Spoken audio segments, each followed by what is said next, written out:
nouvelles réflexions et origine de l'expression. À 25 ans environ de l'apparition dans la littérature du terme bioéthique, dans l'œuvre de l'oncologue Van Rensselaer-Potter, il est utile de parcourir de nouveau le chemin du mouvement des idées qui, sous ce vocable, ont connu un succès rapide et considérable. Tout le monde admet que la bioéthique, dans le sens propre du terme, est née aux États-Unis, et pas seulement grâce aux travaux de Potter qui en créa le nom et lui accorda une certaine signification. En introduisant le mot, il souligna que la bioéthique devait constituer une nouvelle discipline qui devait combiner la connaissance biologique avec la connaissance du système des valeurs humaines. J'ai choisi, écrit-il, la racine bio pour représenter la connaissance biologique, la science des systèmes des vivants, et ethics pour représenter la connaissance du système des valeurs humaines.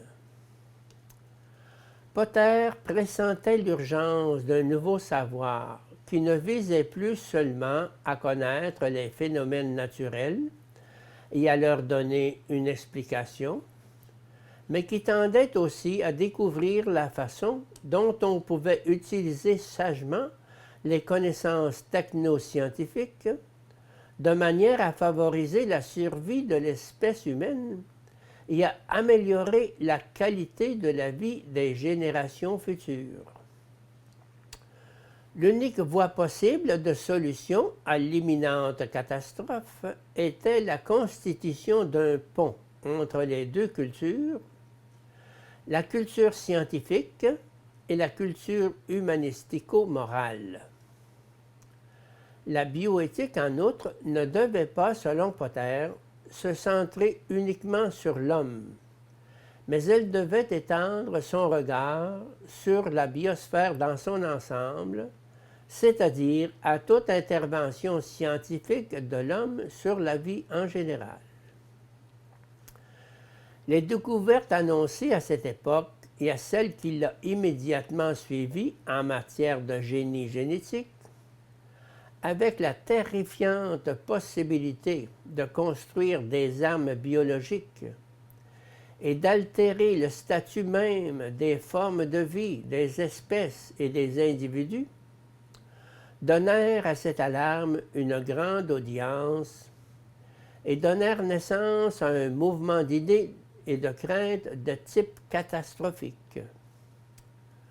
Durant ces mêmes années, on doit reconnaître la forte impulsion donnée par un célèbre obstétricien d'origine hollandaise, André Ellengers, engagé dans des recherches dans le domaine démographique et fondateur du Kennedy Institute of Ethics.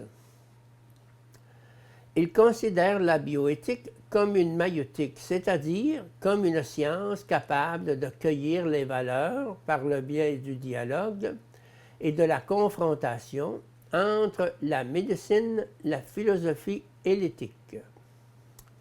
C'est sa propre conception de la bioéthique qui prévaudra.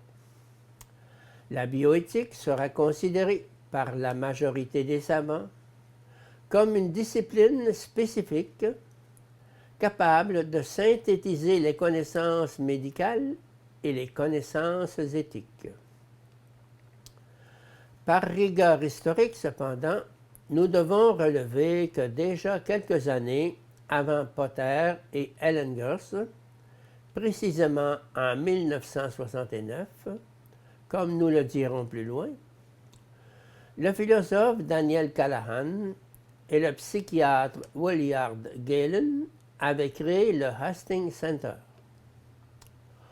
Aux États-Unis, de fait, la discussion concernant les phénomènes éthiques de l'expérimentation s'était déjà envenimée, inspirée de dénonciations et de procès en cours à propos de certains abus criants dans le domaine de l'expérimentation sur l'homme, avant que les découvertes en matière génétique aient été annoncées.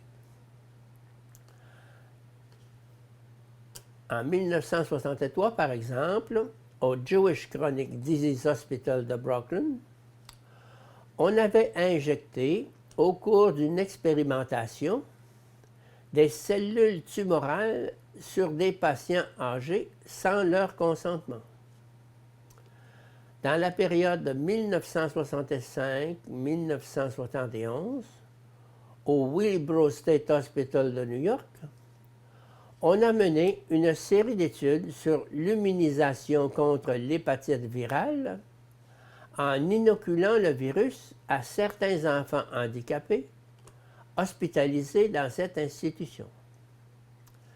Ces expériences ont ramené à la surface le souvenir des expérimentations sauvages pratiquées dans les camps de concentration au cours de la période nazie.